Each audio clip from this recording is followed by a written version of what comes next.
ada orang orang kafir, dan kamu melihat orang kafir ini adalah orang yang tidak beriman kepada Allah, jangan terburu-buru kamu menghukum kepada dia itu adalah lebih hina daripada kamu, karena kamu tidak tahu apakah penghujung kamu dan apa penghujung dia. Kalau penghujung dia itu baik, bukankah dalam hadis diceritakan tentang orang yang membunuh 99 orang, digenapkan menjadi 100 orang, lalu akhirnya bertaubat kepada Allah dan diterima taubatnya, walaupun belum sedikit amal yang dilakukan oleh orang tersebut, Allah terima dan masukkan syurga oleh Allah sebelum beramal apapun juga, baru niat, baru azam, baru kekuatan nak bertaubat. Bukankah di zaman Nabi Musa ada seorang yang alim, seorang yang doanya mustajab, seorang yang disanjung, tapi pada penghujungnya adalah digambarkan oleh Allah Subhanahu wa taala sebagai ulama usu? Sebenarnya As bin Ba'ura orangnya saleh, zahirnya penghujungnya adalah nasibnya tidak baik, wal iyadu billah. Idzan kalau melihat orang kafir, jangan terburu-buru menilai kita lebih baik daripada dia sebelum penghujung yang menentukan. Saya tak tahu penghujung saya apa dan penghujung dia apa. Memang kita adalah membenci kepada kekufurannya, tapi bukan kepada individunya. Karena individunya kita tak tahu penghujung nasib orang itu macam mana.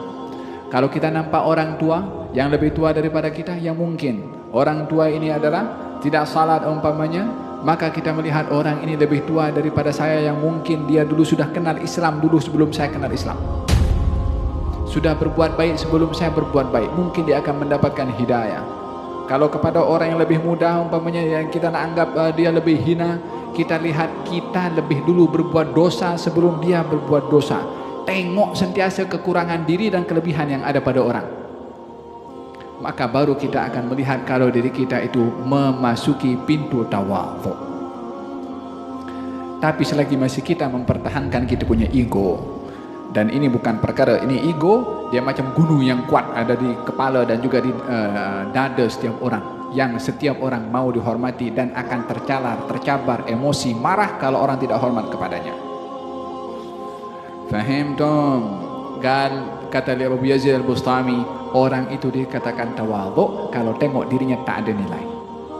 Lepas itu bukan hanya itu saja, adalah melihat dirinya lebih hina, lebih rendah berbandingkan kepada orang lain. Kata baginda Rasulullah ketika mengajarkan tentang tawadhu, rubba ash'ath aghbar madfu' bil abwab law aqsam 'ala Allah la abarrah.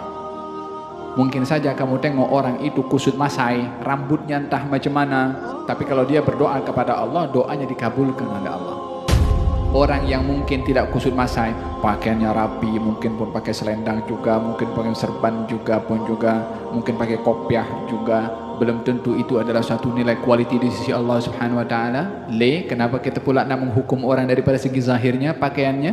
Mula bila Nabi mengajar kita menilai orang daripada segi pakaian? Ini agama adalah agama menilai hati orang. Yang dinilai oleh Allah adalah hati orang. Dan kita adalah berkonsepkan kepada agama ini tersebut tidak berhak menilai kedudukan seseorang daripada apa yang kita nampak. Sebab Nabi tak pernah menilai orang daripada apa yang dia nampak.